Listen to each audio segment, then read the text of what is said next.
Hi everybody, welcome to our Constellation pitch design. My name is Barney. I'm Taylor Meyer. I'm Max Fairchild. And I'm Dylan Blake. So for our executive summary on our design, we were tasked with designing a satellite constellation that's going to orbit and make observations of the asteroid Bennu. The spacecraft abide by standard Keplerian plus SRP dynamics. That means they're affected by solar radiation pressure acting on the satellite. The design objectives are to maximize scientific value while reducing the number of spacecraft in the mission. The optimal design was found to consist of 4 satellites, all starting equidistant from each other around the asteroid. The total science value of our final constellation was 532,430. For our design constraints, we had the assumptions I've just said below. On top of that, we have our asteroid orbiting at 1 AU from the sun. Also, the sun is fixed in a single direction throughout the entire orbit. For requirements, we have a minimum of 2 and a maximum of 10 spacecraft. All spacecraft have to be within certain orbital parameters to not encounter Bennu. And that the spacecraft should not collide with each other or Bennu, and then the total mass should not exceed 1,000 kilograms for all spacecraft. Okay, so here are our design objectives. Basically, the goal was to minimize the number of spacecraft in our constellation and maximize the amount of scientific information that we're able to obtain. The mass of each satellite is determined using this equation, which depends on the number of spacecraft in our constellation and because of the 1,000 kilogram mass requirement.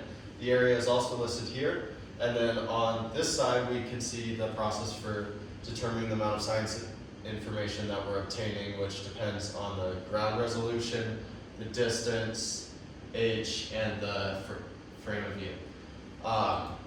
Next, we've got the design process. Basically, we chose our orbits by setting certain orbital parameters constant and varying something such as the radius, which allowed us to determine the optimal radius, and we did the same thing with the other values. The right ascension of ascending node was set to 90 in order to be perpendicular to the solar radiation pressure. Going off of Taylor, what he said, we continued to vary different parameters while holding other parameters constant.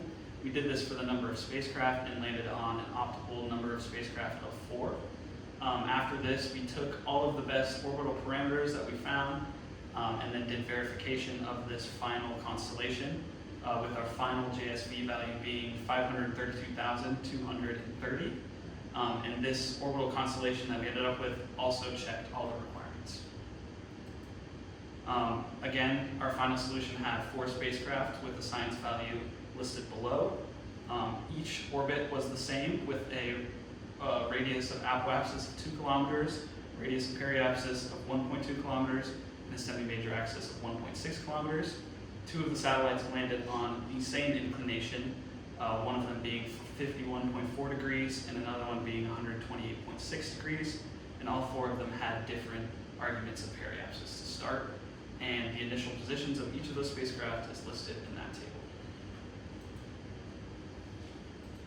Here's our animation, and I want to just point out that we chose this view because it shows the orbital plane of each of these orbits very well, and although it might look like these orbits are colliding, I can assure you they don't.